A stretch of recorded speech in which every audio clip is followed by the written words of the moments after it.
In 2000, researchers discovered something surprising about how we eat. They gave one group of people 450 calories in jelly beans, while another group got 450 calories in a drink. The group that ate solid food felt full and ate less for the rest of the day. But the group that drank their calories didn't feel full and kept eating as usual, sometimes even more than normal. Scientists repeated the experiment many times and found the same result. Drinks don't make us feel full. The reason why isn't completely clear. Liquids might pass through our intestines faster than solid food, or they might not trigger the full signals that solid foods do. Either way, our bodies haven't fully adapted to drinking calories yet. Humans used to drink only water for most of history.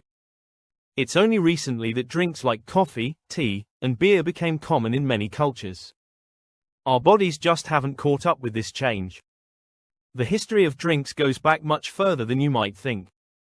Ancient humans didn't make fruit juice. Instead, they ate the fruits directly. Some of the oldest drinks we know about are coffee, tea, and wine. Coffee, for example, appeared about 600 years ago in Yemen, now part of Saudi Arabia. Tea dates back to about 4,700 years ago in China. Wine goes back even further, about 8,000 years ago in Georgia. But even older drinks exist. One surprising contender is milk. Archaeologists discovered evidence that ancient people drank milk as far back as 6,000 years ago in Britain. They found milk proteins in the plaque on teeth from ancient skeletons. Milk was important because it provided nutrients like vitamin D and vitamin C, especially in places where sunlight or fresh fruit was scarce. But there's another drink that might be just as old as milk: beer. In Sumer, a civilization in what is now Iraq, there's evidence of beer making from 5,000 years ago. Sumerians even paid workers with beer. Beer helped purify water and had minerals and B vitamins. It also had an intoxicating effect, which people valued.